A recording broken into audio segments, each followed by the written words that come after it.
नमस्कार. विदर्भ दर्पण न्यूजमध्ये सर्व दर्शकांचे स्वागत. प्रतिभा फाउंडेशन व नगर परिषद काटोलच्या संयुक्त विद्यमानाने राष्ट्रधर्म व सर्वांगीण सुसंस्कार शिबिराला उत्कृष्ट प्रतिसाद.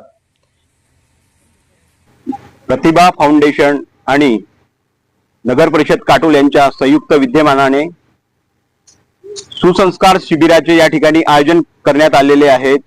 आपल्यासोबत कुमारी वैष्णवी अक्करे मॅडम आहेत. काय सांगू शकाल आपण या सर्व शिबिराबद्दल?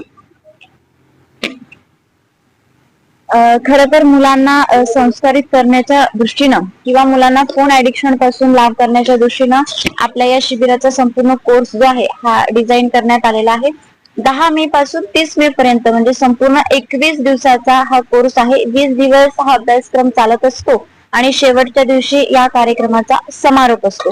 तर यामध्ये मुलांना karate, yoga, meditation, stage daring आहे, पर्सनॅलिटी डेव्हलपमेंट आहे आणि त्यासोबतच काही स्पिरिच्युअल ऍक्टिव्हिटी शिकवल्या जातात, जसं सामुदायिक प्रार्थना आहे, हरिपाठ आहे आणि त्यासोबतच मुलांना संत साहित्य,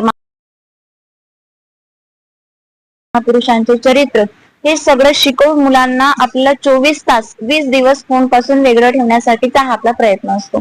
लेकरांच्या हातात फोन नाही, शिस्त द्या, गेम नाही, संस्कार द्या, हा जो आपण एक संदेश देत आहे, हा का बरं आपण संदेश देत आहे?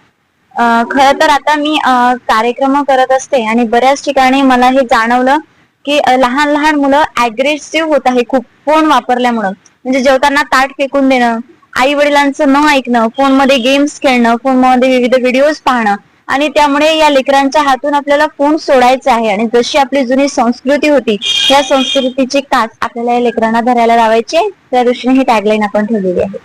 जी आपली संस्कृती आहे याला येणारी जे युवा पिढी आहे त्यांनी ही जपली पाहिजे, यासाठी काय संदेश राहणार आहे त्यांना? मला असं वाटतं की ती संस्कृती जपण्यासाठी सर्वप्रथम मुलांना त्या संस्कृतीची गोडी लागली पाहिजे. म्हणजे मुलांना संस्कृती माहीतच नाही, मुलांना आपल्या काय परंपरा आहे हे माहीतच नाही. कारण काय झालेलं आहे, मॉडर्नायझेशन खूप झालेलं आहे आणि त्यामुळे बाहेरच्या गोष्टी किंवा बाहेरच्या गोष्टीकडे आपण जास्त अट्रॅक्ट व्हायला लागलो. मुलंच असं नाही पण मोठी माणसंही त्याकडे अट्रॅक्ट होते. त्यामुळे त्यासाठी त्यांना अशा पद्धतीचे शिबिर असेल किंवा संत साहित्य असेल, महापुरुषांचं चरित्र असेल, या चरित्राकडे थोडंसं वळायला पाहिजे, जेणेकरून आपली भारतीय संस्कृती काय आहे, सनातन संस्कृती काय आहे हे त्यांना समजेल. 5 ते 12 वर्षापर्यंत आपल्याला दिसून येत आहे, त्यांच्या आई वडिलांना आपला काय संदेश राहणार आहे? त्यांनी या ज्या मोबाईल आहे किंवा टीव्ही वगैरे आहे यांच्यापासून त्यांना म्हणजे दूर ठेवण्यासाठी काय संदेश राहणार? खरं तर या शिबिराची एज लिमिट आपण 10 ते 21 ठेवली होती, पण या शिबिराला इतका छान प्रतिसाद काटोलकरांनी दिला की काही मुलं 10 वर्षाच्या आतमधली देखील या शिबिरामध्ये आहे आणि त्याच पद्धतीने मोठी पण आहे, 20-21 वर्षाची पण मुलं या ठिकाणी आहेत.